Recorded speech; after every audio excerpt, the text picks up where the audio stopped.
Hello, Catherine. Hi, how are you? All right, looks like you're the first one on. Do I get a prize? Yeah. It's possible. You never know. Maybe not today, but no. One of these days. Yeah. How's it going? Pretty well. I'm enjoying the good weather. How's it going with your field? I really like the class that I'm working with. I'm working with fourth graders, and I don't know. I'm really enjoying that class. And what are you doing exactly? Um, we're basically doing like one-on-one help and basically monitoring for any students who have, I guess, just signs of any additional issues, like talking to them and seeing if there's anything going on at home or anything like that. So Okay, very good. Well, Ms. Tisdale was very complimentary when I talked to her about each of you who are working there as your field placement this semester. So, and of all students. So let me see who else is on. Hello, Andrea. Anyway, she said Hello. she stood out in a positive way. How's it going, Andrea? Earlier I had a headache in Dr. Salisbury class, but I'm feeling better now. I literally just woke up to check the time and it's like, oh crap, time for your class. Oh, you took a short snooze in between classes? Oh yeah, I have. When I have migraines, sleeping helps, and that migraine I had during Salisbury class, it came out of nowhere. But I'm better now. Okay.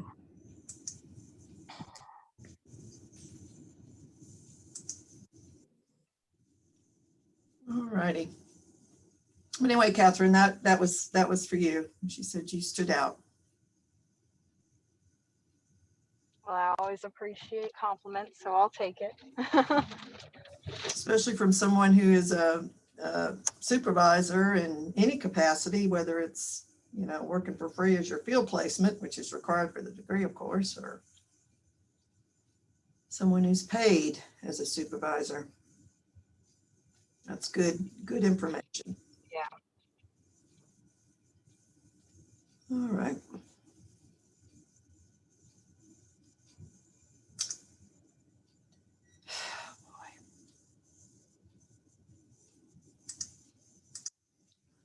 We're going to wait a couple of minutes or at least one more minute.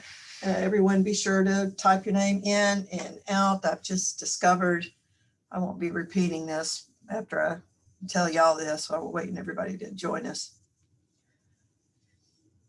But I've discovered, to my delight, that I've been missing one of the downloaded documents that go with the recording of the classes. And that document is the text printout of everybody who signs in and signs out. So it's a lot easier to do than I thought. So that was good. So be sure you're doing that because I'm checking that from now on for the remainder of the semester. You'll have your up to 50 points, meaning half of the credit for, hold on, let me pull my course syllabus out and make sure I'm on the right page here.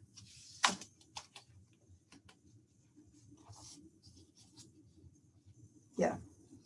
Okay, so your class participation is based on, we've covered this before already, but your attendance and participation in class, half of what I'll be looking at is your utilization of the materials that I'm putting online for your edification, about macro practice. And the other will come from your attendance of being on these Zoom class meetings. And so I've got a nice convenient way to see that attendance now. It's always been there, I just didn't realize it. So maybe by the next graduating class, I'll have it down if I'm still here. Who knows?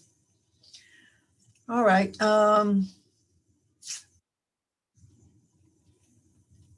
Still trying to get yours is the last quiz to actually get posted. Say, we do have grading that's going on through next week. I mean, this week rather, to the 18th is the last day to submit midterm grades. So you'll still have your quiz, you'll still have a midterm, but it'll be after midterm grades are submitted.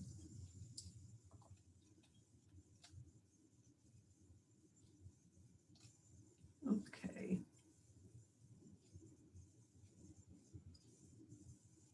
So today we're going to take care of some messiness that Dr. Salisbury shared with me. Make sure you understand where all of your emails from me are coming from. They're not all coming from the 4021. They're coming from this class, 4016.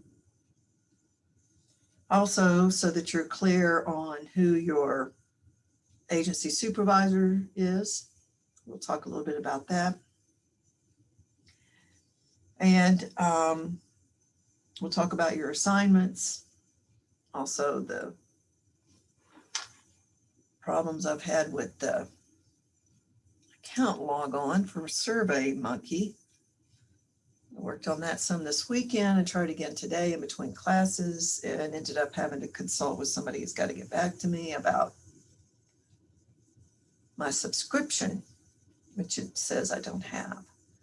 So we're going to those topics that you're interested in. We're going to apply that to a couple of things I want to discuss with y'all today. And that is Social Work Month, that is this month, and issues of professional socialization in social work. How to achieve that, what are your ideas about that? Now, we're going to talk about that. That we're going to end up addressing that as your major project. What I'd like to do is try going into groups today to do a class exercise. And let me see. And I'll describe that to you in about 1 minute since everybody now.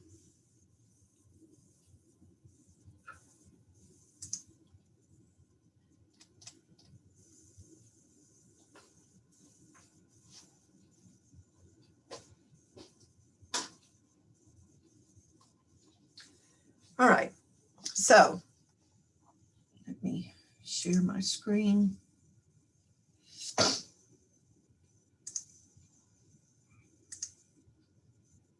Okay, so y'all can see my screen right now, hopefully. Yes? Yes, ma'am. Okay, thank you. All right, so you see my list of courses here, and our the various activities we're required to participate in, including our ongoing training that we have to do in the midst of our preparing for our students. We have a lot of extra stuff, just like you're experiencing in the field, right? And so groups that we are members of, like being part of the School of Behavior Social Sciences for all of us here, including social work program, we're part of the College of Behavioral and Social Sciences.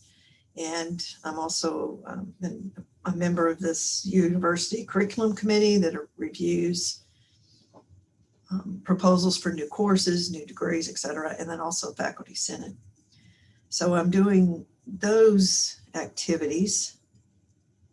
And these are my primary ones, of course, which is the field for those that I'm assigned, your second practice course, and then courses that y'all have already worked through. Possibly you did Social Work 4008 as an elective. I know, of course, our 4E did. And then your, you've already done your Human Behavior 2 and your intro, obviously, because you're ready to graduate. Yay, yay. So let's look at this and clarify this once and for all. As I told Dr. Salisbury, when I do an announcement, many of y'all should know that I like to make sure that every base is covered. And this is because of experience with students in the last couple of years, especially, who say that they don't see the announcements because they don't always look at them, which I know a lot of students don't. And so to cover that base, oftentimes if it's a Zoom link, for example, you'll have the Zoom link posted on your unit for that day or that week of classes. We do by Zoom.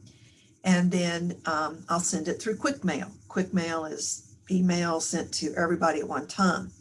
So yeah, you get a lot of emails, but typically I only do that when I also have an announcement posted. So I'm really thinking that most of your barrage of emails and announcements that you get from me are 4016. Is that correct? Yes, ma'am. Okay, thank you. That's what I thought. So Dr. Salisbury brought your concern to me about all of the emails, all of the stuff that you get from me. Well, that's why, because I want to make sure that those who don't look at the announcements or don't really heed them much, then you're going to get hit and picked up with an email. If you don't pay attention to either one of those, then you're going to lose out one way or another, especially if it's the Zoom meetings, but also with things that are posted that are upcoming. Dr. Savage. Yes, ma'am. I'm not in 4021. And so I'm worried that I missed, because I hear you talking about like posting stuff in that class a lot or sending emails, from that class. And I worry that I'm missing. 4016? You mean 4016? The one? No. Oh, you're not in field. That's right. That's right. Gotcha. I worry that I'm missing like a lot of pertinent information, maybe. Okay. No, you're really not. The same schedule is available to everybody. I'm going to go over that in a minute, which you will not have seen because that was just on 4021. Okay. So I made an error of picking up what day the Warhawk Day was. And I'm not sure why. I know the schedule kind of was put out at the end of the academic, at the end of the semester in the fall, which is normal, okay? But because of COVID and all of the upheaval we experienced with having to convert everything to online, to, Dr. Salisbury and I were figuring out field. A lot of students had to do it completely online, couldn't even go to their agencies. So we had a lot of chaos, and that was all across the university, not just in our program, right? So consequently, the Vice President of Academic Affairs changed the schedule and created this Warhawk days off. And we're not, a lot of faculty exactly sure why, but that's the way it is and the way that we're working. And that's the only explanation I can give you for why. Again, Ms. Davis, this is not something you saw, so don't worry about it, okay? Because I did not make that same mistake on 4016, the course you're on right now with me, right? Okay. I'm just clarifying because Dr. Salisbury talked to me about the students who are in field this semester, but you've already done that, right? Okay. Okay, so the Right. Sorry. concerns of those who were in field was, first of all, the list of faculty assistants to Dr. Salisbury for evaluations and contact. This list first posted was due to Dr. Horn informing me that she and Dr. Salisbury had talked about Dr. Horn volunteering to assist Dr. Salisbury with the students that she's assigned that shows now on this list because it's been corrected. So Dr. Salisbury decided to just do them all herself. So Dr. Horn is not assisting this semester at all. So it's just Dr. Salisbury and myself. Okay.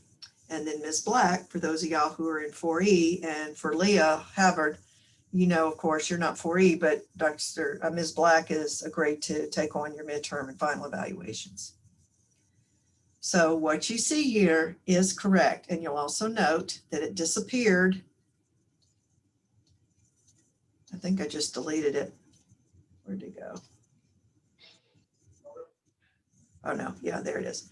I can go ahead and delete it now because I wanted to show you that I put it in 2 places so you wouldn't miss it. But we don't even need to look at that anymore, right? Okay. So there's no other changes. What the issue was about March 17th. Under here, it said March 17th. That's been deleted. She was in my office when I deleted that. Okay. That was error on my part. That was just a flat out error. I don't know how I picked it up. Is that possibly it might have been with the upheaval that we were having with the new schedule that came out revised when semester started this semester. Okay. We're going into the second half of the semester and you're working towards finishing up, hopefully, in your field, then this is totally about you and Dr. Salisbury, okay? I will do the evaluations for those that I did the midterms on, and that's it. Got it? Any questions about that? No, ma'am. No, ma'am. All right, thank you. Okay, so now let's go to, oh, shoot, sorry. I just got completely out of Moodle.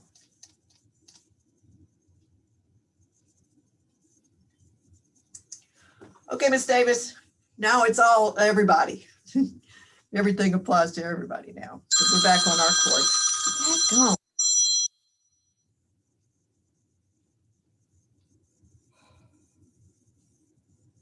Hold on.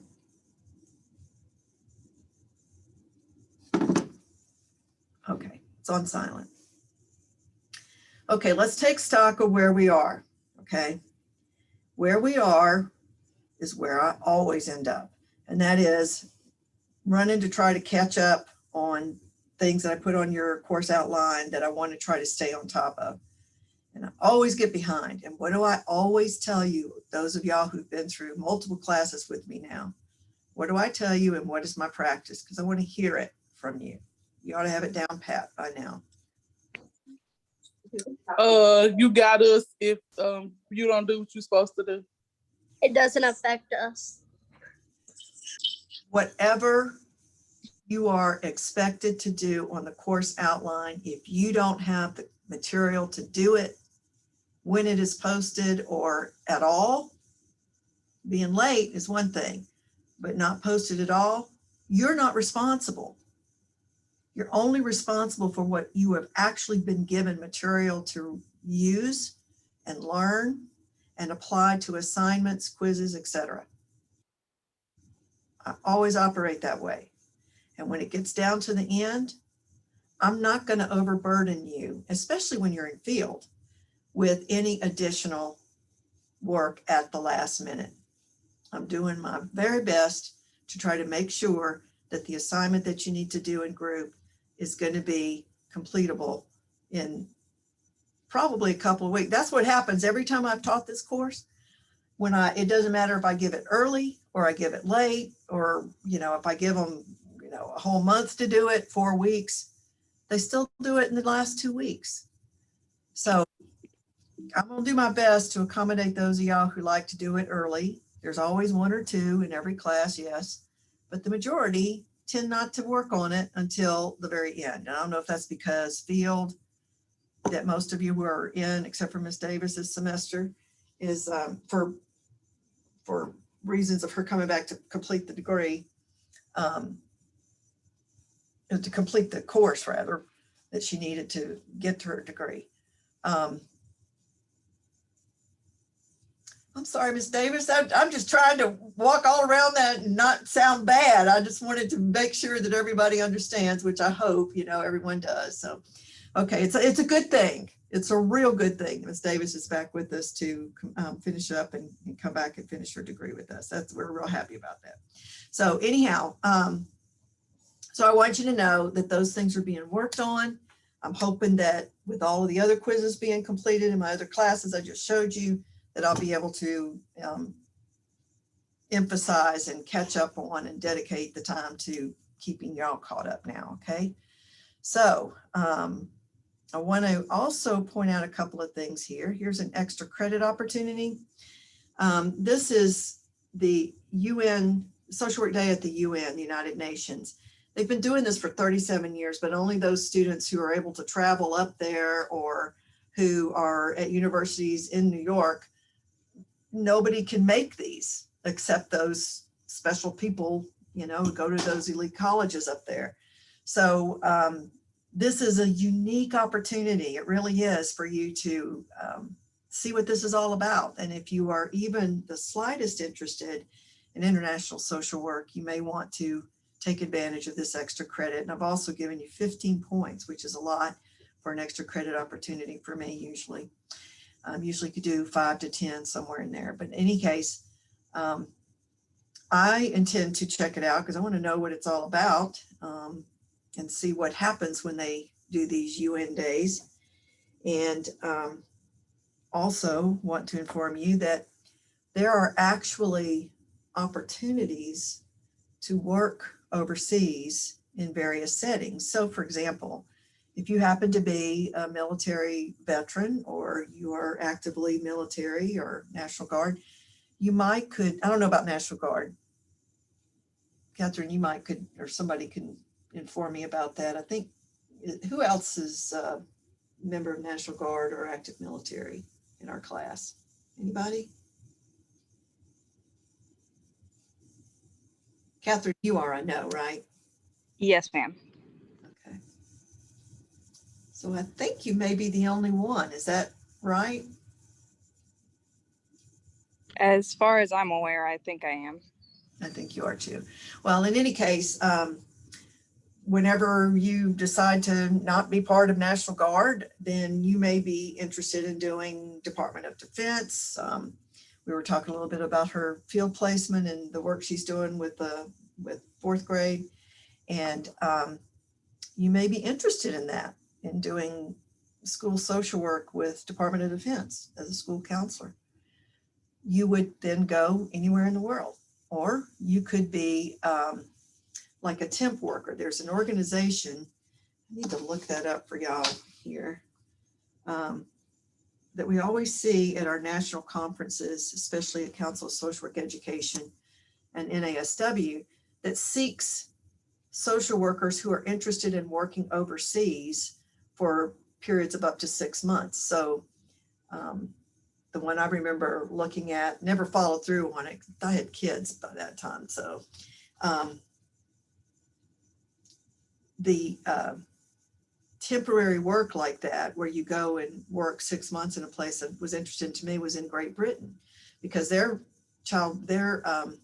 social welfare system is much more expanded than ours is here, but ours is actually structured on what informed their social welfare institution as it exists today, including their healthcare system, National Health Services, for example.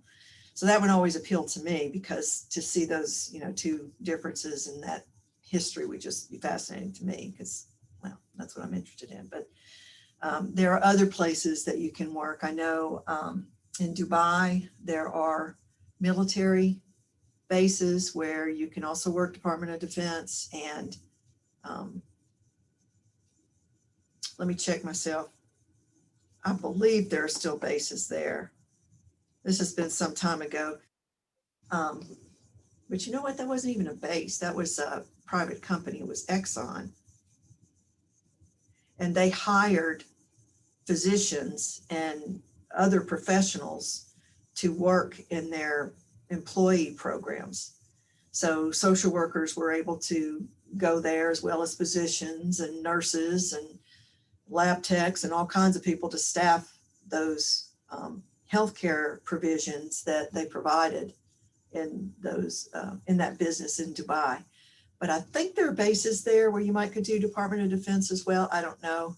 Of course, that wouldn't be like a 6-month appointment.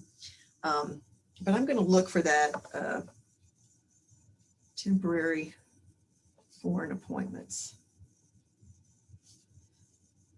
And those of y'all who are interested in and who are currently members of the Phi Alpha Honor Society, you should know that you do get an extra boost or benefit. So if you have military service like Catherine does, plus you're Phi Alpha or going to be Phi Alpha, then you're eligible for 2 boosts, you know, the military service preference and also the Honor Society preference. So y'all all might want to think about who aren't members now becoming members. You'll get announcements about that by the end of this month so that we can go ahead and get an induction set up at the time we'll be doing our honors banquet, but it's actually going to be an honors award event in the Bayou Point. And so far, the last 3 years, we've done our inductions at the same time as that. So anyway, be on the lookout for that. The expansion of Phi Alpha has occurred in the last year such that we take the top 35% of social work majors, which really is very broad and allows consideration of just your GPA in the major. So if you are in the top 35%, then which would not be hard to achieve with just your courses in the major, you can be eligible for membership in Phi Alpha. So pay attention when you get the invitation if you're not already a member. For those of y'all who would like to be able to say you were a supporting member, not an inductee, that's possible too. So we can, you know, give you a certificate that you've been a supporting member as a volunteer or involved with Phi Alpha if you're interested in that and you are not invited to join. But most of you should be able to, right? Okay, so this is extra credit, little lecture about that. I noted, and I apologize for this, I had not gotten all of your lectures that we recorded posted, but if you are interested, I'm going back and filling these in. So I'm starting with this one here that I posted up today, which is the recording from when we first met. And then I posted the one from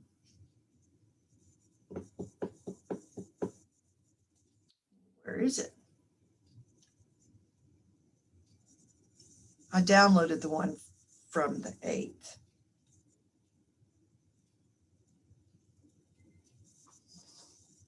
Yeah, that's what it is. I've downloaded the one from the 8th. So I've got these to fill in. Okay, so there's that. Now let's go up here.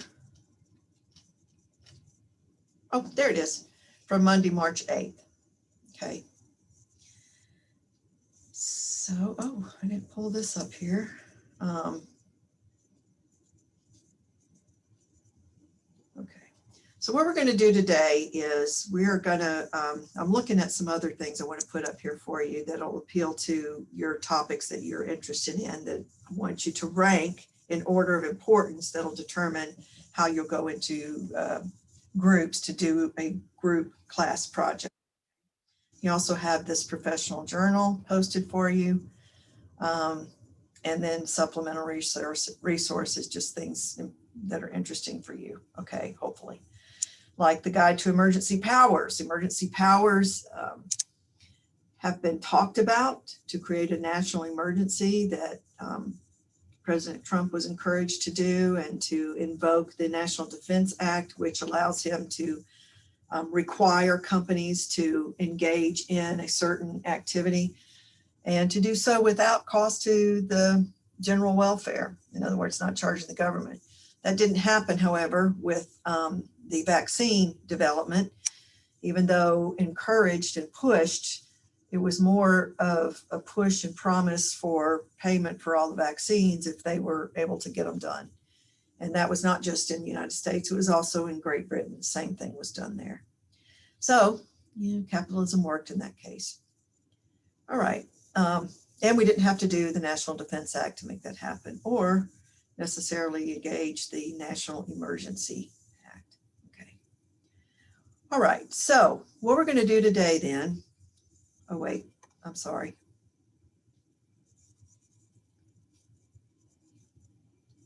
There it is.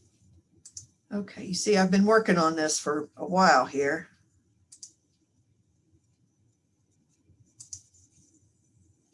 Okay. All right. A lot of this is going to relate to your code of ethics that we spent time on. I think we might have talked about this case about an RSW that caused behavioral health service provider to file false claims, and said he didn't do it, but his boss did, but he was complicit in it. And so you're supposed to identify which ethical standard is violated here by this social worker. His license was suspended. So which ethic do you think it is? I mean, we have 6, right, that follow the values, right?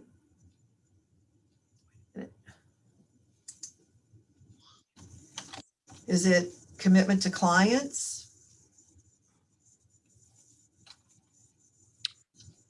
Can you give me the scenario one more time? Are you showing us something on your screen share Are y'all not seeing it? on the internet? Okay. I see it. It's Do you see this? yes. Okay. All right. Okay. So if you go to the LABSWE board, here it is, right here, the reference, and you just type in LABSWE, you'll be able to pull up the licensing site for social workers in Louisiana. And you can look at the law, you can look at the practice standards that are in law, and you can also see the disciplinary actions against social workers who have violated the law. So in this case, I'm citing one of those cases. So for example, I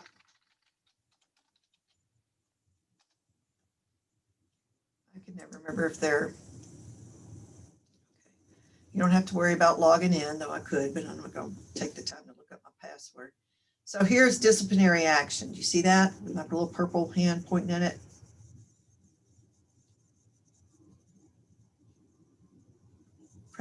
Oh, yes, ma'am. I see it. Okay, thank you. Okay. All right. So if you click on that, you'll see all these disciplinary actions. And let's see where one was suspended.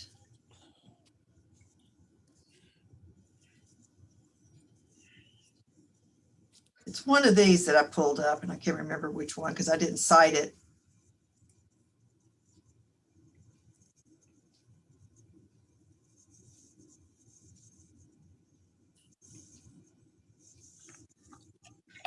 Anyway, so you can see and of course the ones that are surrendered, revoked, or suspended, those are the ones that are probably going to be the worst.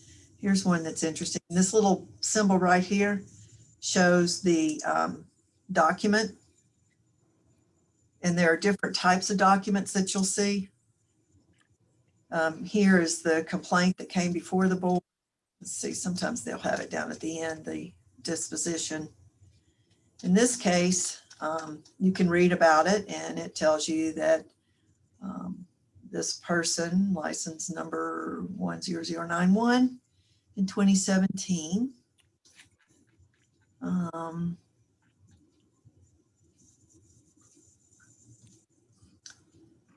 that this particular licensed clinical social worker appeared to be impaired while practicing social worker and was tested for amphetamines and methamphetamines.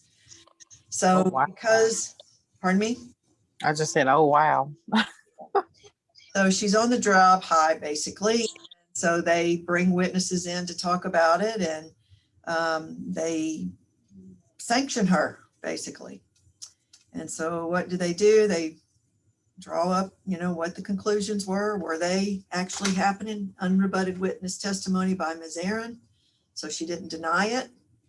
And so she has demonstrated administrative complaint against her in the social work profession, and as a result, all these sanctions apply.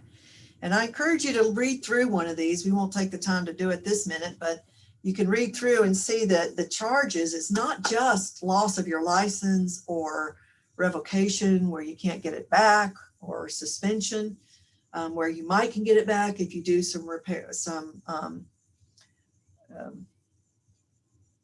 restorative work to get your license back, if you know, like extra training or whatever. But and you have to pay a fine for violating the code. And you have to do additional training, and sometimes you have to even retake the test for whatever credential you have, whether it's, well, not RSW. Although Mallory, I want to hear from you because I heard you went to Baton Rouge about your RSW, and I wanted to hear something about that, but not this second. So let me finish this. So there are additional costs, including court costs that you're held responsible for, filing costs that you're held responsible for, and you have to pay the board that. So they have to pay somebody, they have to pay their attorneys, because the board has attorneys, their own attorneys that work for them. Of course, these attorneys have other occupational boards that they work with, but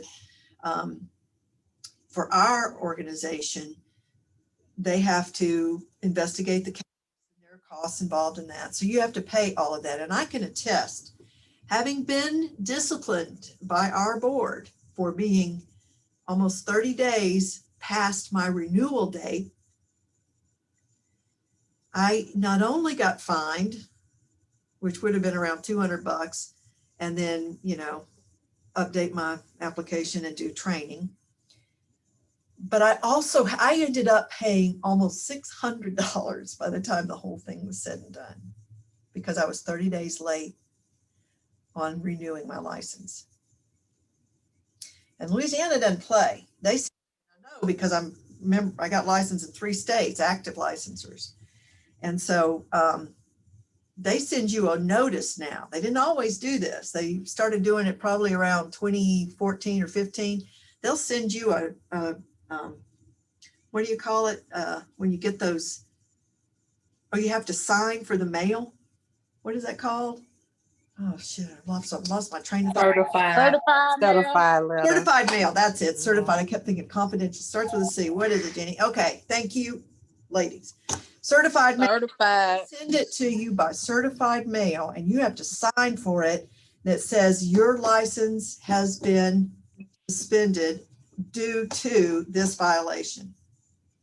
So you have to do whatever it takes to make restoration of your license, and it's a lot more than you think. So you don't want to play with keeping your license current and following the code. Okay, so that's where this comes from, and is important for y'all to know. It's worth going through and looking at this so you can be familiar with the kinds of things that the board is most sensitive to. And I can tell you, basically, they're sensitive to everything from that experience.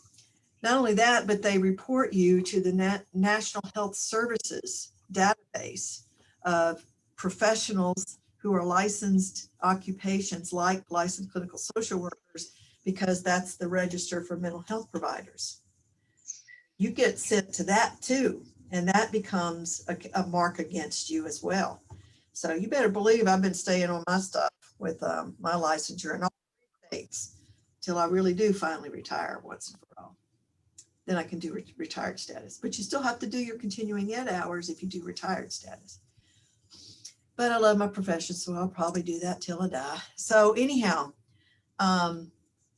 that's where this stuff comes from, okay?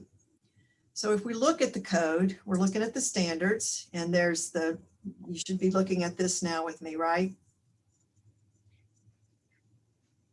Yes, ma'am. Thank you.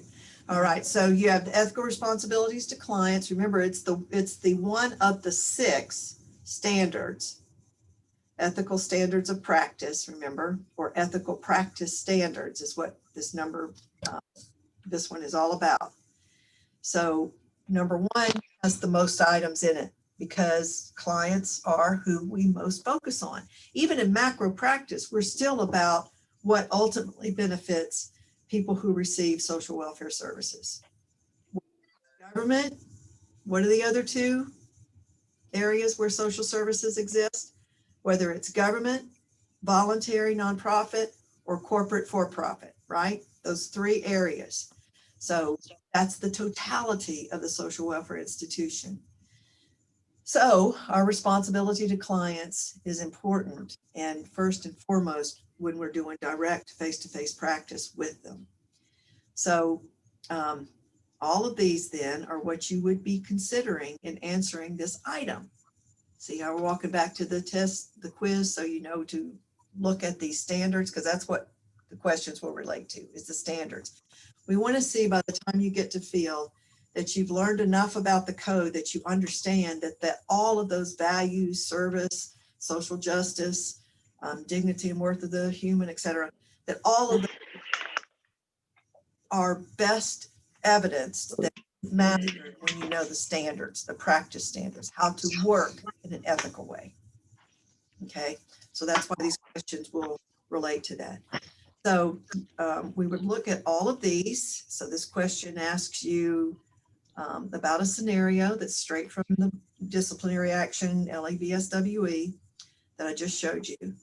And you have to decide which of these it might be. Is it the ethical responsibilities to clients? Is it one of these specific forms of carrying out ethical practice with clients? There's 17 of them, right? See there? Or is it these 10 that are about ethical responsibility or practicing in an ethical way with those you work with, your colleagues? Or is it number 3, category number 3? This is the category. These are the individual items that detail ethical practice under this category. So you have an ethical responsibility to your practice setting, the agency you work for, and the clients they specialize in. If you're working mental health, you're going to be seeing mental health clients, people who have various mental disorders or illnesses, people who may have family issues that are contributory to a family member's mental status. It could be that you're working in child welfare when you're working with children and families where abuse and neglect has occurred, or in substance abuse where substance abusers are your primary clients and your agency setting is substance abuse, right? So those you work with, is it one of these 10? Is it practicing in a way that respects your colleagues, that doesn't violate their confidentiality? And see, that's what I was sensitive to when I was talking to Ms. Davis, because she's in a unique situation that we don't find often, but we're extraordinarily happy when we're able to accommodate completion of a degree when there's been a hiatus for whatever reason. And then interdisciplinary collaboration. When you work with someone else, are you sharing the credit? Are you getting credit, or are you trying to claim all the credit? Whenever you have conflicts with your colleagues, you have an ethical responsibility, the practice to go to your supervisor. You always go through the chain of command. To consult when it's appropriate for services outside of your setting, or to consult with persons within your setting that can address a client need that you may not be able to. You don't have sex with your client, with your colleagues, and certainly not in the offices. Yep, that's occasionally a thing. You don't sexually harass, like act flirtatious. Even just, being a little coy with someone you're attracted to could be considered sexual harassment. So be aware of that. When you know you have a colleague who is impaired, what should you do? How do you act in an ethical way? Well, you go to that colleague and say, you're concerned and why. And you encourage them to talk to you, talk to somebody, get some help, offer help, refer them to someone, Encourage them to talk to the supervisor themselves. When you see they are causing harm to others, you have a duty to tell your colleague that you are concerned enough that if he or she's not gone to the supervisor, that you go with them to the supervisor, or else you'll have to go by yourself. Sometimes that happens. And then being able to identify unethical behavior of your colleagues. You've got to be able to do that. Again, you're approaching the same way you do their incompetence, if their impairment, right? And then there's ethical responsibilities, ethical practice standard of your setting. And there are 6 of these, or 8 of these, no, 10 of these, I'm sorry. Okay. It goes from 17 to 10 and then 10. So to your colleagues, to your setting,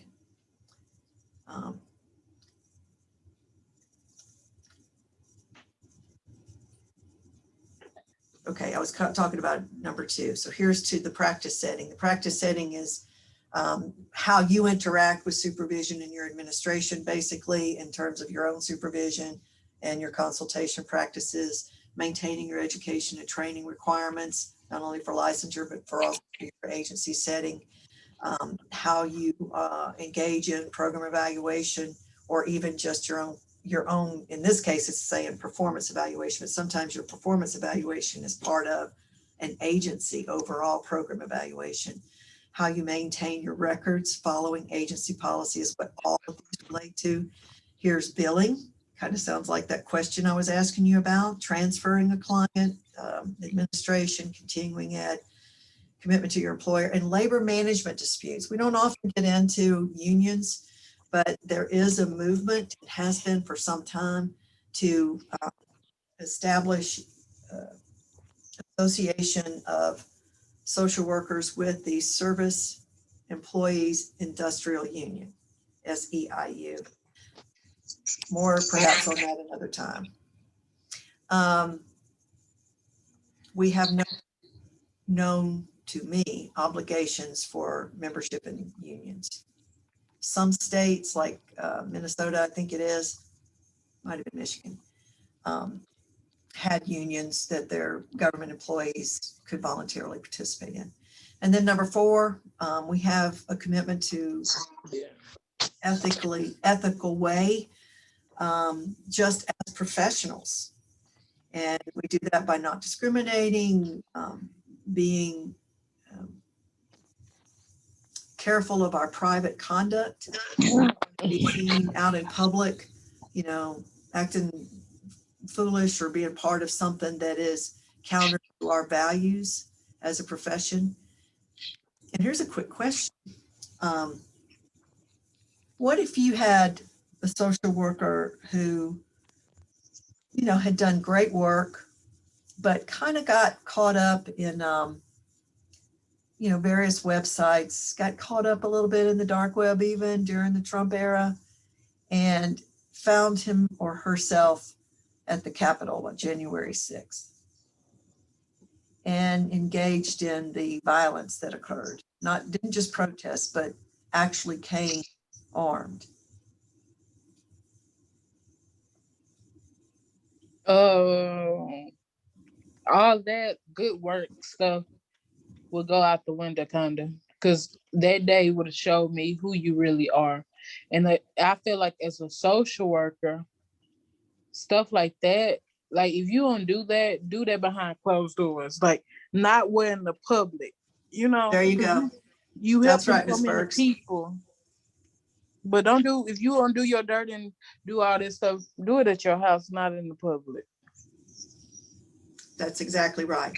And that's what I was getting at there. So, something that's that dramatic, and the reason I bring that up is because I'm always telling you about what I'm hearing driving in, because it's such a long drive for me. And I heard on, what was it? I think it was on C-SPAN I was listening to this morning driving in, and there was a case of a legislator who was being sanctioned right now because he is cited as saying, actually on the floor of Congress, if I heard it right, that he believed that he didn't see any problem and was not scared by the riots and the infiltration of the Capitol, but that had it been Antifa or BLM, he would have been.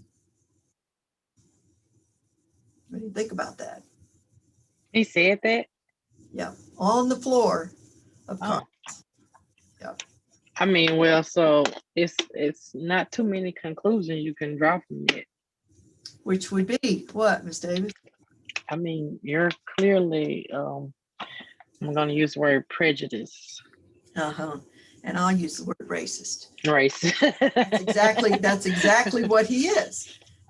You know, I mean, and that's what the report was about, because, you know, the discussion on C-SPAN was about because this man did this, he's just blatantly coming out and saying, hey, Yeah. I'm racist, and these guys, there is these two groups, and the other one is worse and more damaging, which is absolutely not true. Right. Yeah, there was damage to property, which is bad. Don't get me wrong, especially in Oregon. But to my knowledge, nobody was set out to be killed. Did tensions become heightened and people were hurt? Yeah. Was there a possibility somebody was killed? Maybe, and I'm just not remembering it. Entirely possible. So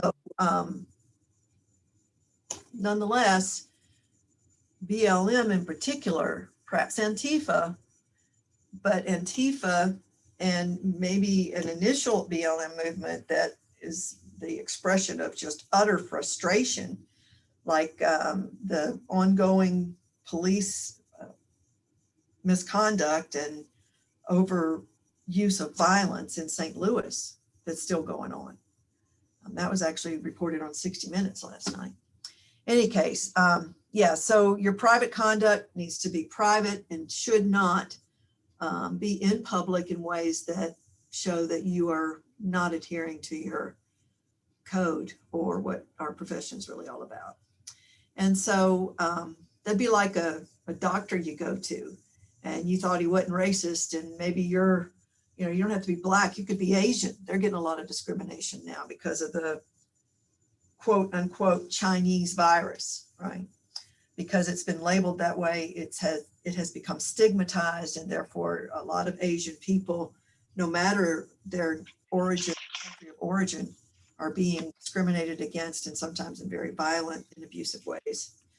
So that is a thing going on. So your physician you're Asian and you trust your physician, always thought he was a great guy, and he's at the Capitol getting arrested for doing all that violence, you know? How would you feel about him? So, okay, so dishonesty, fraud, deception, impairment, misrepresentation, saying you're something that you're not, or your agency does stuff that it doesn't. You don't solicit people. I might have mentioned in a previous class, and if not in this class, I'm mentioning it now, that in the Alabama code, I would always pull up a case of a woman who billed an elderly gentleman. Do you remember hearing this by any chance? She billed an elderly gentleman that she was doing home visits on because he had to pay her for her services and for checking into his Medicare and doing things for him. Oh no, I haven't heard that one. She before. extorted almost $5,000 from him. Wow. Yeah. So she not only lost her license, she went to jail. So, you know, she had all those fines, lost a license, and went to jail because of the way she solicited money from a client, right? And then, of course, there are lots of ways that you can engage in solicitation with clients, with coworkers, et cetera, and also acknowledging credit. And I'm just making sure you've known you see these and you know where to go to get these. I just went to NASW. It's up on your homepage too, because I was using it a minute ago. You have number 5 category, which is you have an ethical responsibility to the profession, which is why I brought up the social work month in March. And part of those, number 4, did I miss up? No. as professionals. So they begin to diminish. They go from 17 to 10, 10 to 10, and then 8, and then I think it's, yeah, 2, and then 4. Okay. So if you remember that, then you might be able to associate I have those. Go ahead. I have a quick question. Okay, so I remember you saying that like the test is gonna kind of be like multiple choice and like true, false, correct? It will. Okay, so we won't have to like literally have to choose from all of them. It'll just be like multiple choice. Because I know Right. sometimes like it'll kind of start to sound like it could be more than one answer, you know? Well, yeah, that's what I'm going to show you in the ones I've got uploaded for you already, and that I'm working on. Okay. Okay. I'll explain it to you, but remember, you have an entire week once I post it. Once it's available to you, you have an entire week. I want you to do it before you take the one-time chance to do the midterm exam. So you can take as long as you, as often as you want. You can go and look up the answers, and therefore you're going to learn them better to be able to remember them on the midterm. Okay. So you have plenty of opportunities, and you need to know where to find this information if you've not read it prior to, or you're not that familiar with it, because you need to be when you graduate from this program. Okay. So we've got number 4, commitment to the profession, 8 of those, and then to the ethical responsibilities. In other words, you have to practice in a way that's ethical as a professional social worker. A term they used to have in our code was called comportment. Comportment means the way that you present your behavior. So you organize and present your behavior as a professional, and you do that because you learned how to do that. That's what we call professional socialization. Social work as a profession is just now really entering into that territory in a big way. So these standards are going to have even greater relevance by the time, possibly even when some of you finish your master's in a year. So we're having constant changes and upgrading to make sure we're keeping up with current trends and still adhering to a basic code. Okay. So now we just say it's how do you practice as a professional that shows that you are an ethical professional, and you shouldn't discriminate. You should be competent. You should, be private in the way that, oh wait, we just covered these, didn't we? Yeah, we did. Okay. Sorry. So sorry. Where's Letitia? Miss Henderson? There you are. I worry about you because I know I'm here. I was trying to unmute it, but I couldn't unmute it. Oh, it's okay. I worry about you because no one else has come forward, but I'm sure many feel the same way, and that is that you want to be sure you're able to follow me, and some of you have difficulty because I will go on about something, and sometimes I'll get off on about one. So I'm trying to correct that, and also just gave up trying to get everybody online or on board to go to the actual class. So I just gave up on that because it was going to take having to get IT over, and I just never could seem to quite get it scheduled. So since you're doing the morning class with Dr. Salisbury, I just justified that we're just going to keep doing it this way. But I still worry that y'all are getting the content you need and you're not getting confused. Well, as long as it be on those, long as on that assignment thing, I know when the assignment's due, but I get confused when it's not on there. And then you talk about something, I go looking for what you was talking about, and then I'll be like, well, I don't see that. Okay. Okay. Well, hopefully what I'm doing is better for you.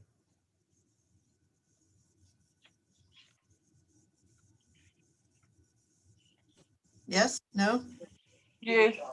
Okay. Thankfully. But I Okay. do that though. You know how at first on there it had the spots where we could submit our hours to YouTube?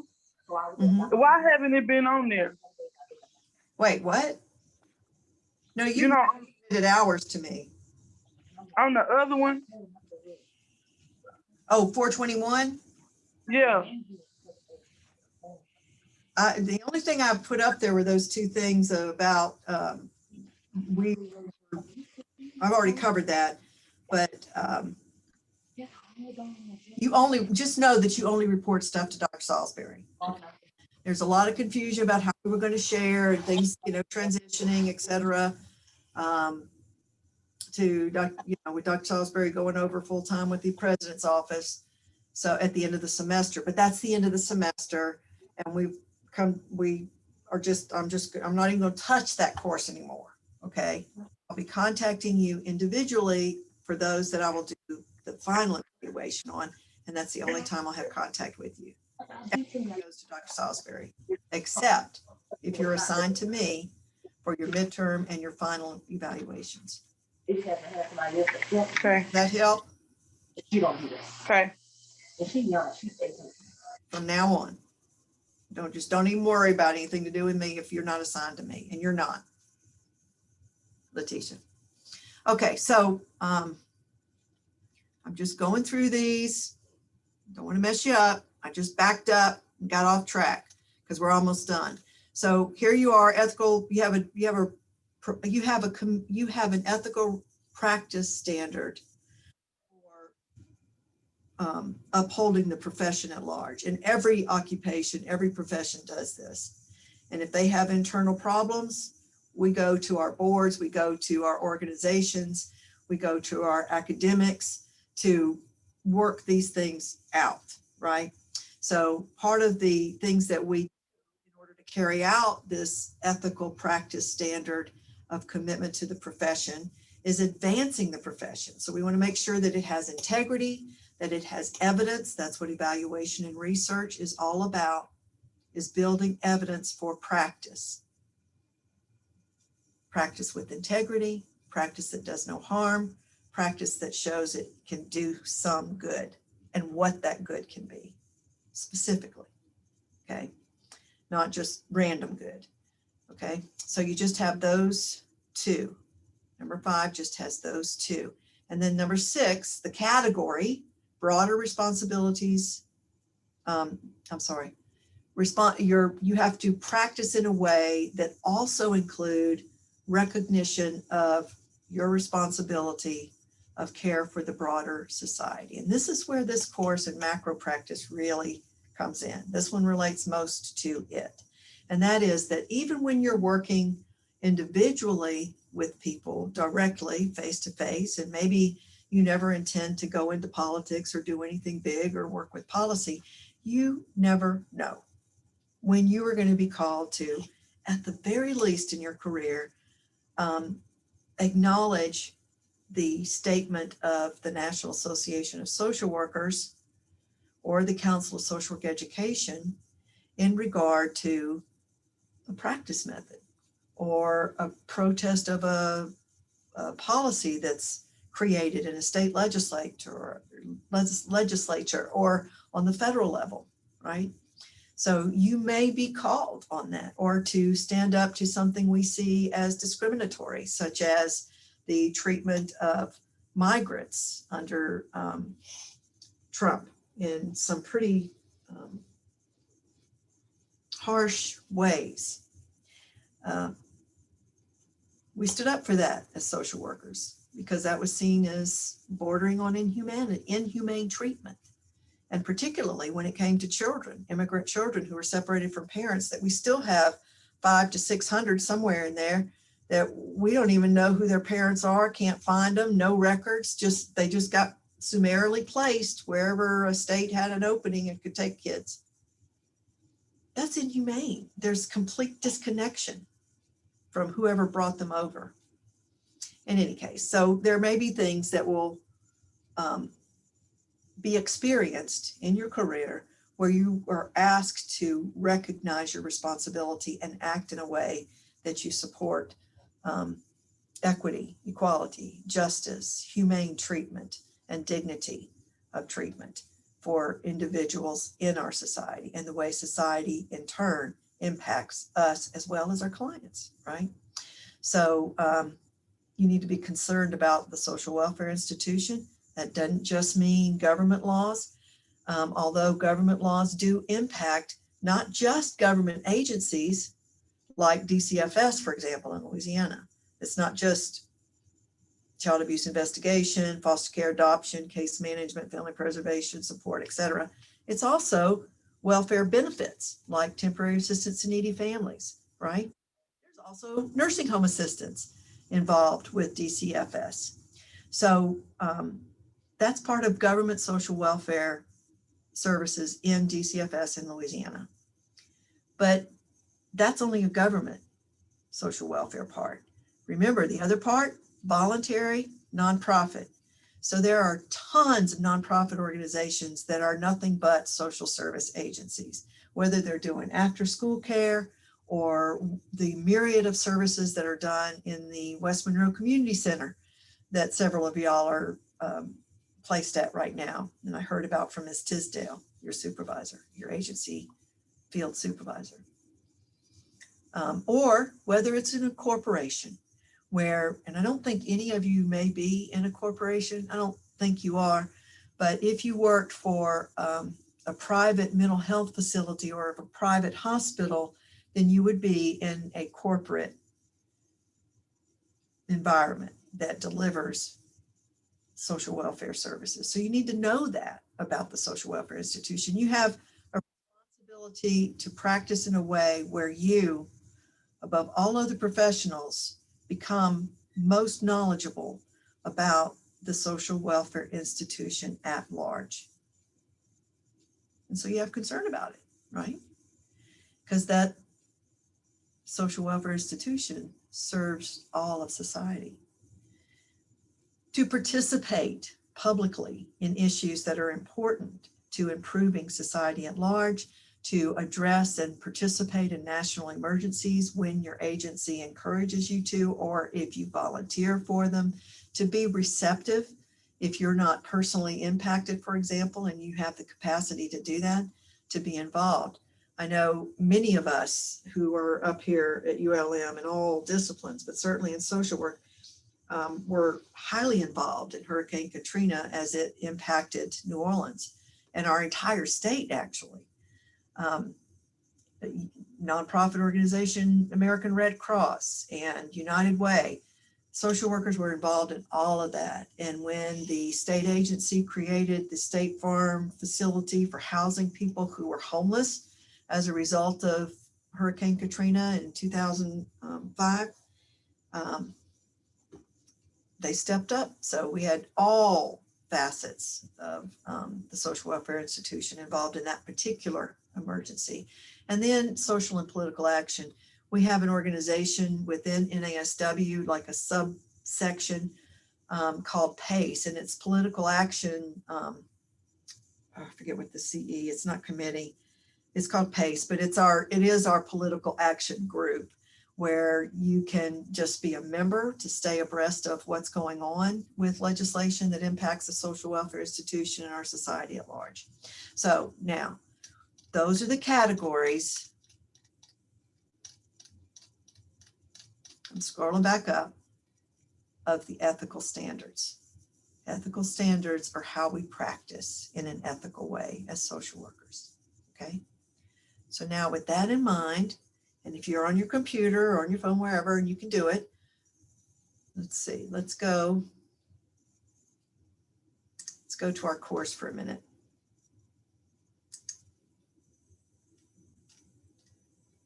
Here it is right here. That's what I just pulled up.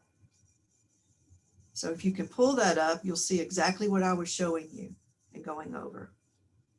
Okay. Now, let's go back to the quiz,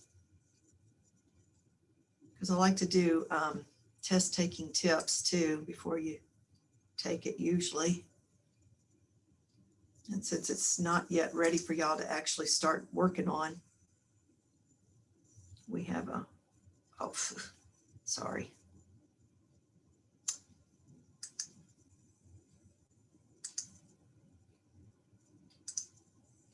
got to go to the actual item so I don't forget what the heck was the correct answer and tell it to you wrong.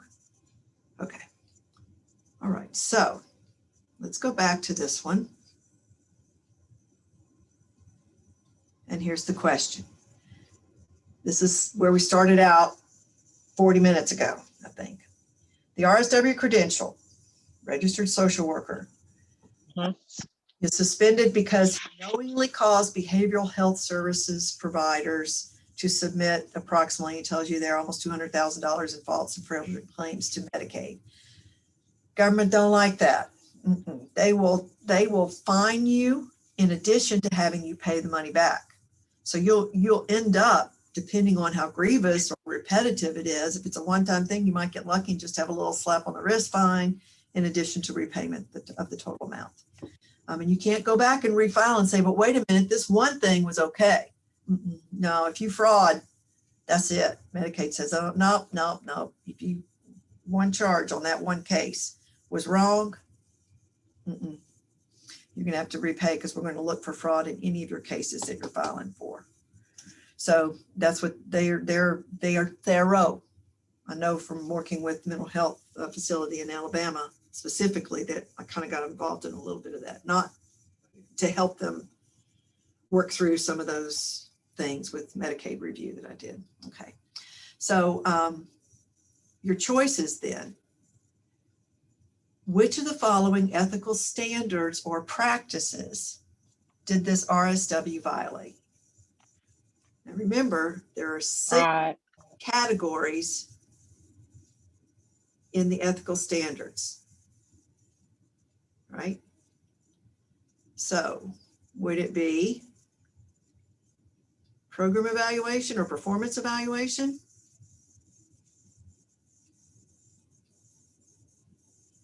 What's the other choices? Okay, good call. Education and training? No. Client records and transfer? Yes. Maybe with that one. There you go. The other 2 should be automatic eliminations. Obviously, this was fraud and billing. It had nothing to do with training, education, your performance evaluation. No. Client records, possibly, but not transferring a client. So the only answer would be client record and billing. And billing. Okay, yeah.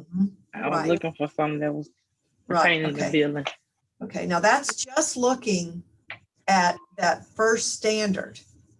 But then also knowing about the other ones that are involved in there too, like your responsibilities to your agency, to your setting, and your ethical practice. This would be number 1, client records and transfer, but this one is the right answer for that item. Yeah. And so this is the test taking part. I'm just asking you which of the standards or practices did he violate? And so y'all got it right. You did good going through each one. So then if we go back, let's look at this one.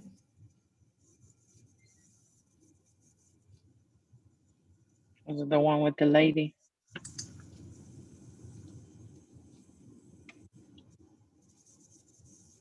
Okay, now we're on the same one. Oh.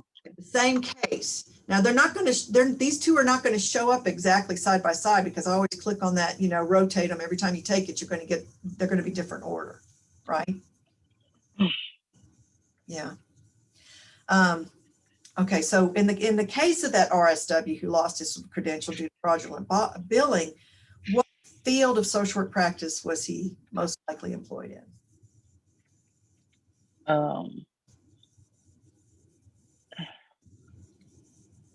It was something like Is it mental? what we said, mental health.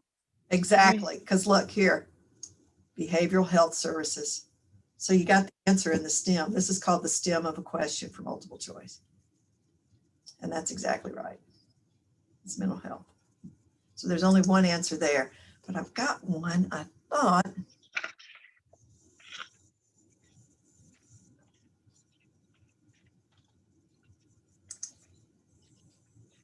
Yeah, this one I think is it. Okay, here's the one about the lady. She's put on disciplinary action, placed on probation. She has to do some training and pay her court fees and penalties. What did she do? She provided social services to her sister on multiple occasions and to her son. This was actually one of those. Well, you can look up the case number 1285. So what of the following two categories of the ethical standards did this social worker violate? Now, here's the thing, Delisha, you'll always see the Moodle always says select more than one answer. You have to, okay. And so that's how this one sets. You're going to select more than one answer. Now, the categories are just the headings with all of those details that I've labored over going over, right? So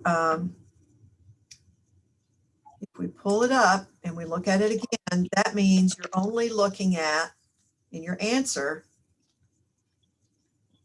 where is it? The category. Is it practice with clients? What was it? Practice with clients is one category. Practice with your colleagues is the other category. With family. In your agency, your practice setting. The fourth one is competent practice as a professional, recognizing yourself as a professional. So you have to behave in a way that's professional to the profession and to society. So those are the categories, and we went over the details of each one that are enumerated under each category. So now let's look at the question. Where'd it go? There it is. Okay. So which of the following two categories of the ethical standards did this RSW violate? Was it and social work ethical responsibilities as professionals?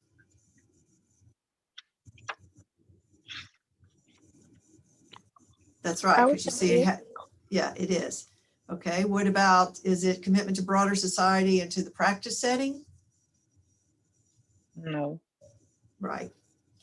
And what about commitment to integrity and commitment to service? I would say that one for integrity. Integrity, yeah. Or could it be a better choice of commitment to social work profession and to clients?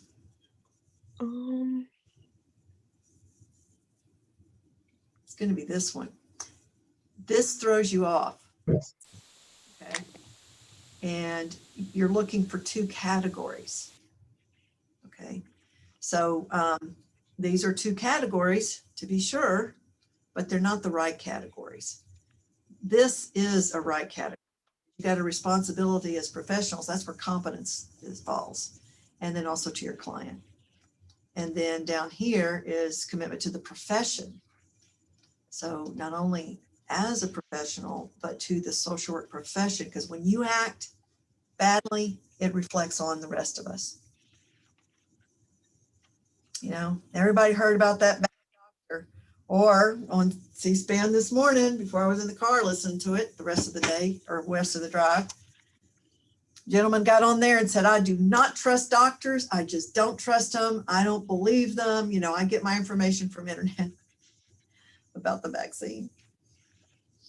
So they think they had a bad experience with one doctor, and what does it do for that gentleman? It stigmatized the whole profession of medicine for him, I guess. We don't want that to happen to us either. And we're probably more vulnerable because we're already stigmatized in the public's eye, right? That's what professionalization and the emphasis of the profession of social work, meaning all of us in administration or administrative type jobs, academia would be considered within that overarching category. Then that's, and researchers, policymakers, they're the ones who have that bulk of macro practice related to advancing the profession, right? So commitment to the profession and commitment to clients.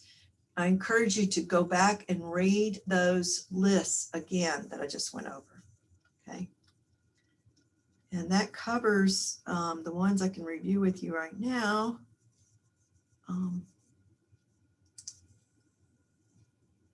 And I don't want to show you this that's got all of my stuff listed together because that'll freak you out.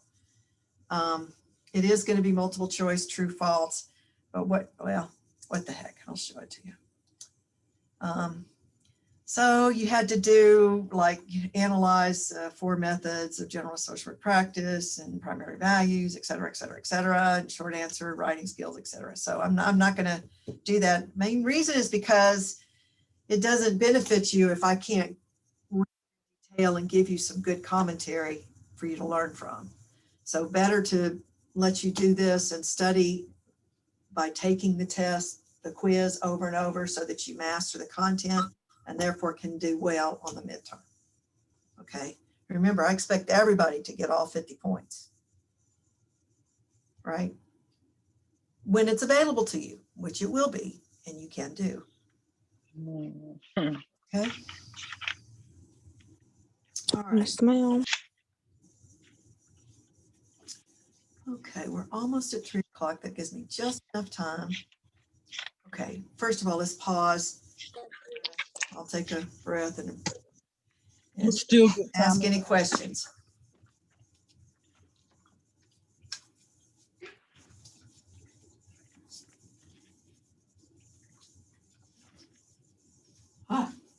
Any of y'all have time problems? What you mean? Oh, wait. As of springing forward? Oh, no, ma'am. Make sure you don't tomorrow. Hopefully you have it down. You have this. Yeah. Okay, so cover all of that. All that I wanted to post up there. Your assignment, your quiz under works.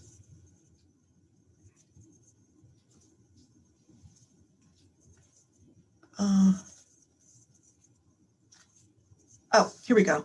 This is something that you're going to utilize. You're not going to do an assignment on it, but you're going to utilize this information because it is critically important. And especially because spring semester is great for this class because it's involving you in recognizing where the laws are created, where you find them, how you use them to know what's going on and how to have impact on the legislative process that can impact our clients, right? Or our profession or broader society, right?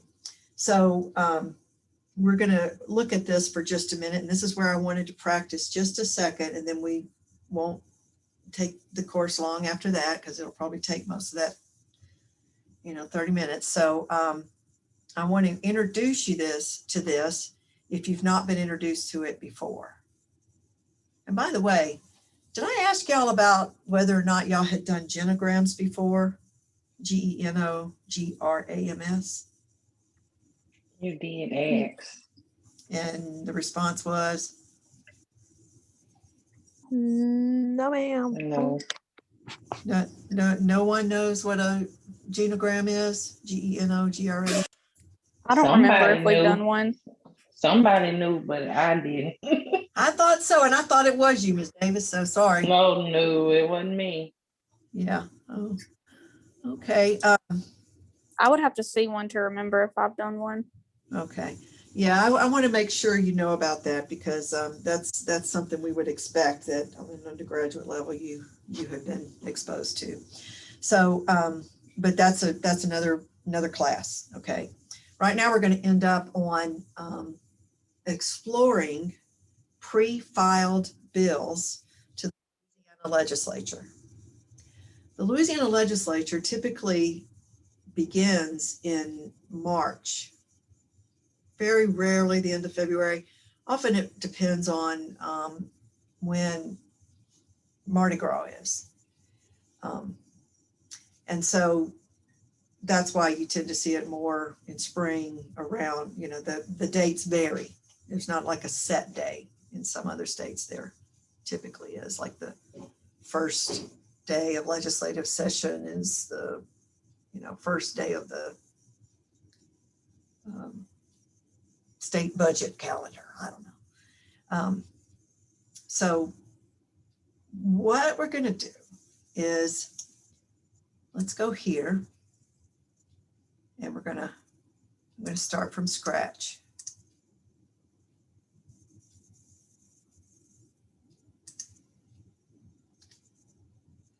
You don't know who, I pause a minute. Do you know who Marian Anderson is?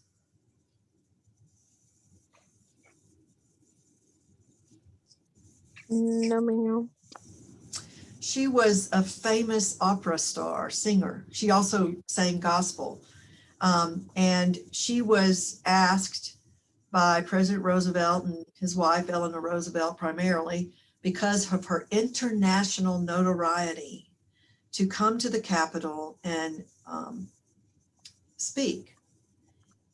But she was denied entrance because she was Black, even though she had all this international fame, and had to do it outside in front of the Lincoln Memorial.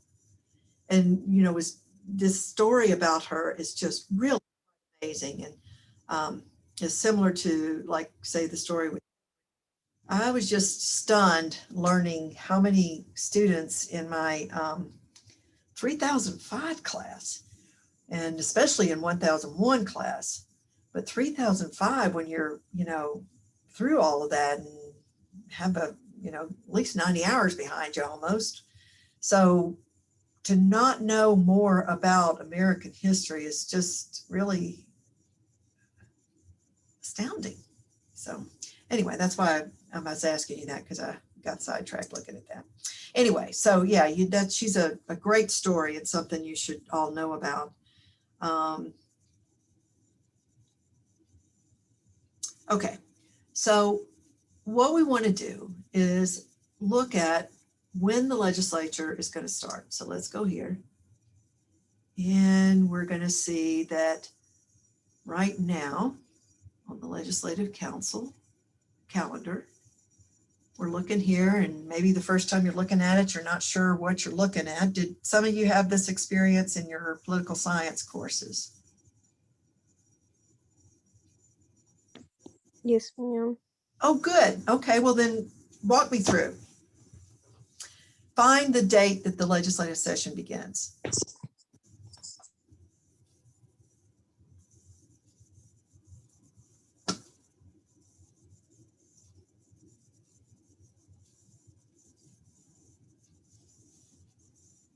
You asking anybody? Anybody? I'm wanting you to scroll through this screen and find the legislative date. Monday, April 12th. That's it. Session information, Monday, April 12th. You would think this would be up at the top. You're right. And then it ends on June 10th at 6 o'clock. And this is what's called the regular session. So every year there is a regular session. So if nothing major comes up, that they have to call a special session and have all of the state legislators come together. Sometimes not. The governor, ultimately, if they pass some kind of law or do some kind of legislative action that requires government approval before it can become law or influence the broader society, then the governor will get involved. Obviously, if it's a law, and that's what the legislative session is really all about, is to consider legislative needs that have occurred or evolved as the year progressed since the last meeting, regular session. Okay, so it's going to meet on the 12th, and we don't know what it is yet because they don't have an agenda. But what we can find out is what kinds of things they're going to be talking about. And you know this and can find this out by looking at pre-filed bills. Okay. Bills can be introduced at any time of the year. They can be constructed prior to introduction for consideration and possible acting on, voting on as creating law, when the legislative session is in session. So we would want to find something here that has to do with social work. Is there anything here that we would be concerned about? Let's just read through the titles. State Boxing Wrestling Commission, Juvenile Justice Reform Act implementation, Capital Area Groundwater Conservation District, canceled anyway, Gaming Control Board, State Bond Commission, Cash Management Review Board, Litigation Subcommittee, Legislative Committee on the Budget, Council on Watershed Management, Medicaid Estimating Conference, Occupational Licensing Review Commission, Closed Party Primary Task Force, Joint Transportation, Highways, and Public Works. So any of those look like they would be relevant to us.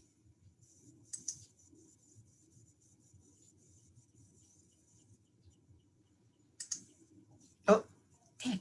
I was gonna say you clicked off, but I was trying to look. I'm so sorry. I'm so sorry. Okay.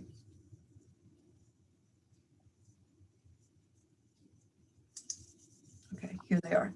So they have meetings coming up, probably to discuss an issue with something to do with potential bills that have been filed already, or the creation of bills to be introduced during the legislative session.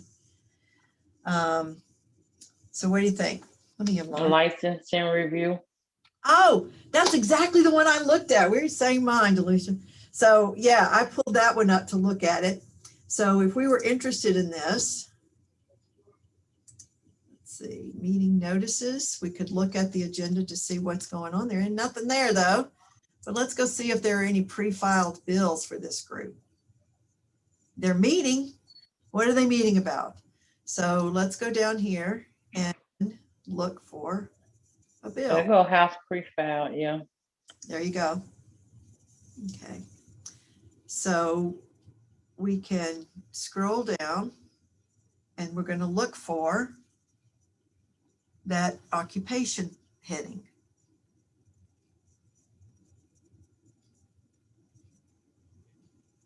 You see it? No, I haven't seen it yet.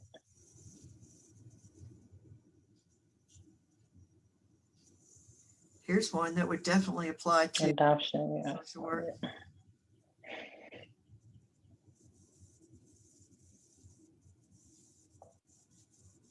Pre-trial procedures.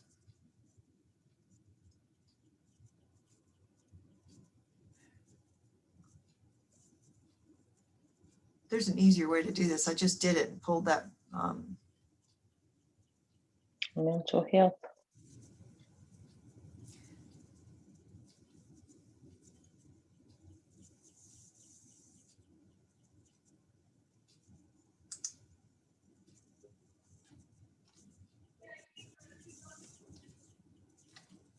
Let's go back to, I'm just going to go straight to it because we'll be here forever. Here we go. Boards and commissions, repeal certain adjudication, reporting, and notice requirements applicable to certain licensing boards and commission. Okay. And sometimes, you know, looking for stuff in my experience, and sometimes I think it's by design, that unless you are an actual legislator where you're doing this, you know, over and over, and you've learned the process and you've been in the legislature for a while, that you're able to navigate this with no problems, right?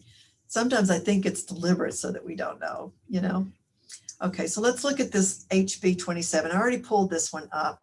And what it says basically, because I've already read it for sake of discussion, is that professional occupational licensing boards, which would include social work, because when you go and look at the legal code for Louisiana, then you find that there's a section about licensing occupations, right? So when you go and look at the law, you'll find something there about occupations. So basically this one is getting rid of a pretty extensive law, previous law, that seemed to have, to me, a lot more accountability if someone on a board retaliated against you because they knew you in another setting. Frankly, I kind of felt like that with one of the board members on our board. And that's all I'll say about that. But I had my suspicions about this particular person. This law would actually make recourse had I had anything to actually substantiate that, or it was a big enough, issue that I was cited for, being 30 days past the renewal date, that I would not have, had a problem, because you just renew your license, pay your fines, and go forward,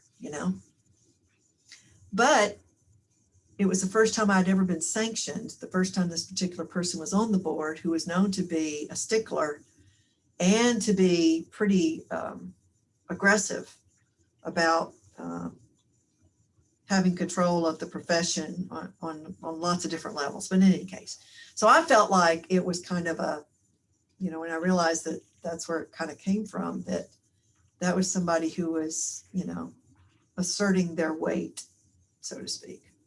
But again, I just wanted to get my license renewed and not worry about it, So I've never lost my license. I certainly wasn't going to, be sanctioned ever again. So I never had been. In fact, I've been late before, but never received a certified letter ever. Not even when they started doing it in 2015. No, this was just in the last, let's see, I think it was 2016 when I moved home to Louisiana. In any case, this law basically says, no problem, no recourse. You can't file a grievance against a board member who you think is acting inappropriately or misusing their authority on the board. So I don't know about y'all, but I don't think I agree with that. I mean, you could have a collusion among one or two board members that, or among, you can't collude with just yourself. So that'd be, you collude with two or more board members, perhaps, in order to drum someone out of a field for whatever reason, But apparently dentistry, and I forget the other one in here, it's in dentistry and, auctioneers. Apparently dentistry and auctioneers were specifically having problems with this, and now that is being stricken. So because they're specified by name of their licensing board, apparently that's been a problem for them somehow, with board members being prejudicial in their board decisions, right? But nonetheless, it has repercussions for all of us, right? I've not heard of social workers really bringing cases against the board, but I know there've been complaints against the board and certain board members. Even among supervisees that I had in the past. I don't do supervision anymore. But anyway, so there's an example of how you can pull up a piece of legislation. So let's go back.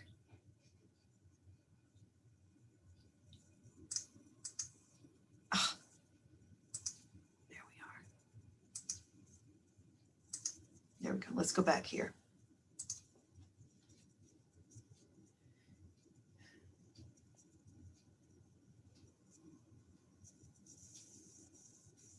We didn't see anything there though, did we? Maybe we need to look there.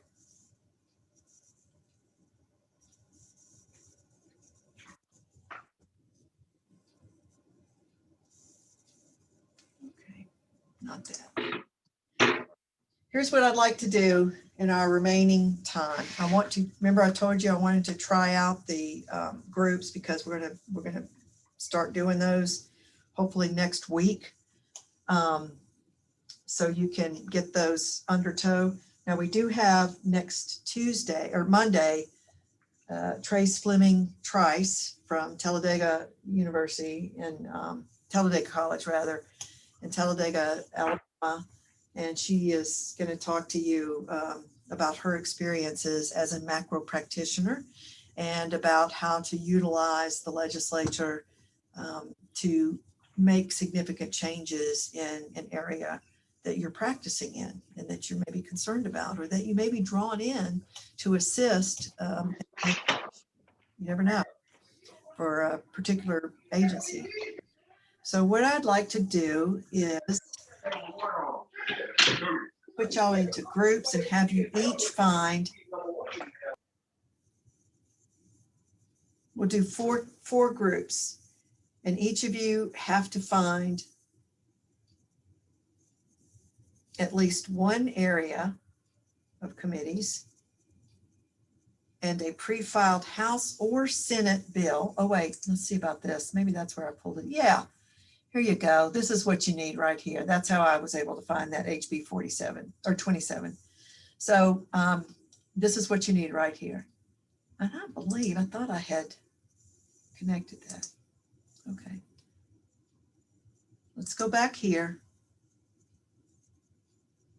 This is what you need right here. You see that? So here's your instructions, and we'll put you in groups. I'm gonna try to, and you're gonna go and find a bill using, click on that, and you'll be able to see all the different types of bills. And then you can find the number, and then all you have to do is just go look up the bill that's pre-filed. Question?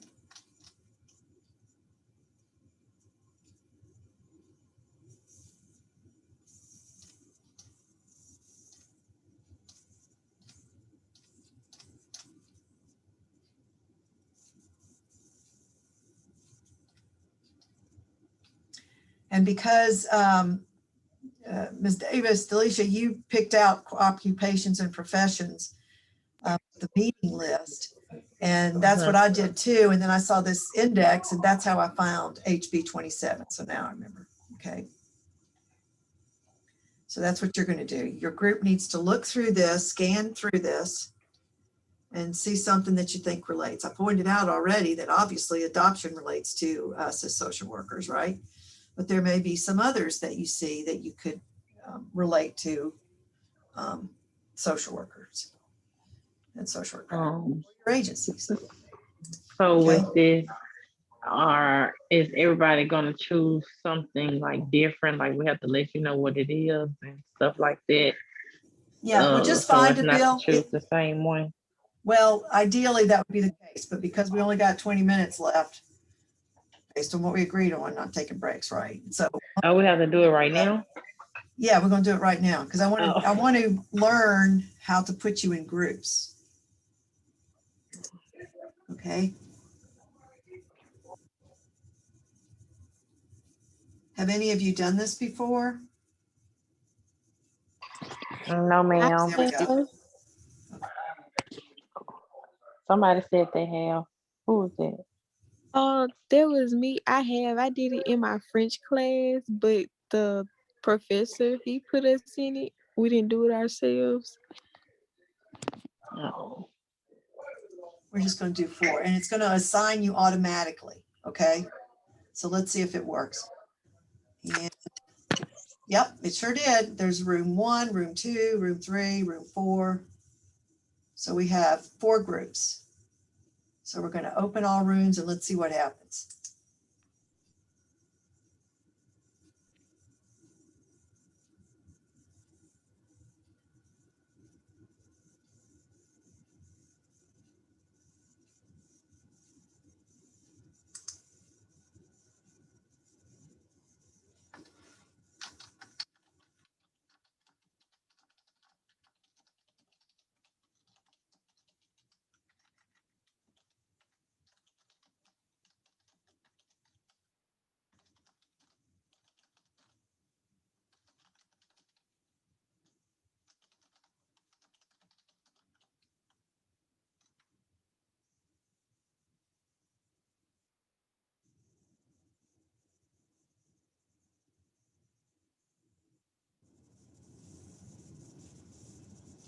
Did y'all just get a message for me? Oh, no, you didn't.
You're muted. I can't hear you.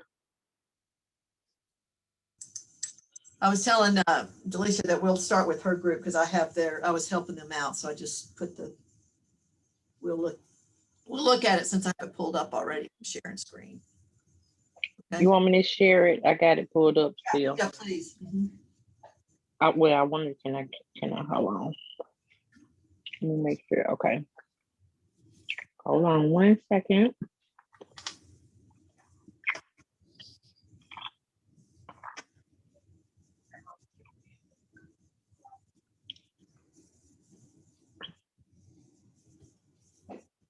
Okay, wait a minute. Let me put my phone on Do Not Disturb. I'm sorry. Before I do that. Okay, now I'm going to do it.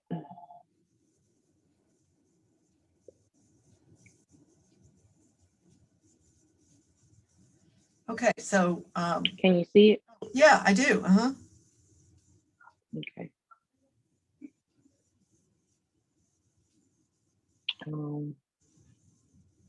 There. You can see that? Yes, that's excellent. I didn't know y'all could do that. That's awesome. Yeah, I'm actually on my phone. I didn't know I'd be able to do it. Okay.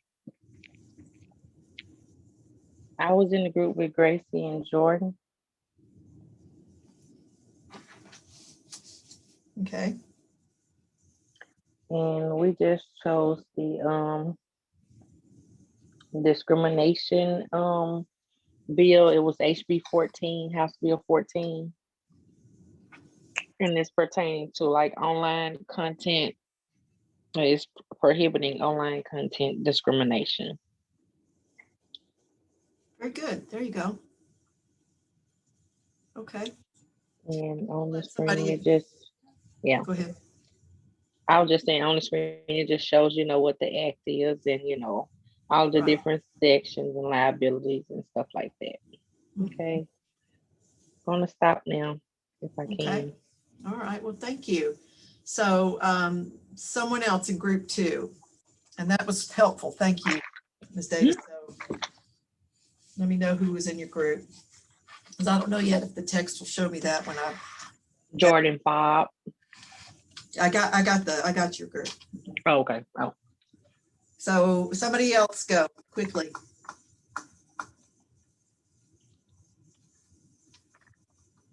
Were you able to, were the rest of you able to find a pre-filed bill?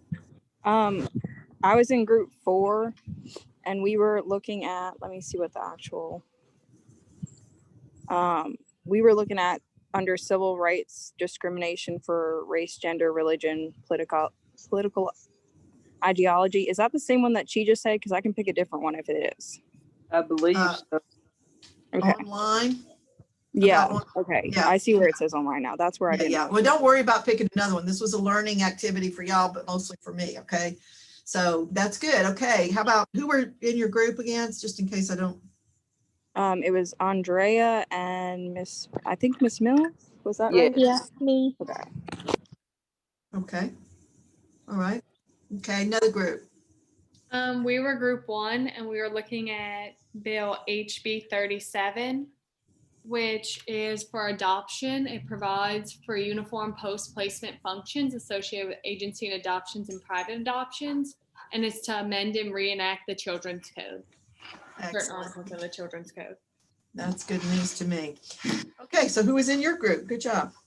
Orlando, and I don't remember the third person. Landro's off now. It was No. me, Octavia. Oh, Octavia. Okay. All right. So I've got 1, 2, 3. There's one first. So I got one more group.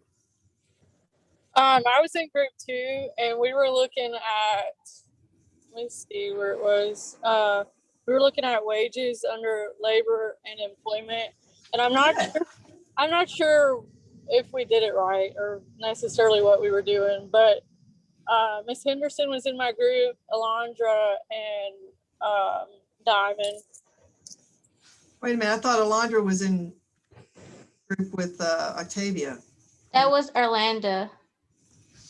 Oh. Okay, tell me again, Ainsley, who all was in your group. So Letitia, Yeah, Alondra and Miss Henderson. And Letitia. yeah, I was gonna say, where was Oh, I Miss? thought she already said your name. My bad. She said Letitia. Yeah. Okay, well, very good. All right, so you have an experience now. We've walked through, we've all learned something. Most of all have learned something that's important for your project. So we're going to utilize this. I'm going to boil it down and have some real specific instructions for you to be able to put something together. And still hoping I get something good back from SurveyMonkey since they charged me. So I better be able to use it. Anyhow, so look for that. And I'm going to finish your quiz first, though, okay? And y'all go forward, do well, make sure your clocks are set so you're on time for your field, and understand that all of you are done with me if your midterms that were assigned for me to do for you are done, okay? All right. So thank y'all very much for cooperating and for being part of this so that we could all learn an important skill about looking up bills and the relevance to practice, but also to learn how we can do presentations together in group. That's awesome. Okay, so we're done unless you have questions. I'll hang around, but otherwise, make sure you sign out. Bye, Dr. Savage. Have a good All right. day. Bye-bye, Y'all you have a too. great evening. Okay, you too.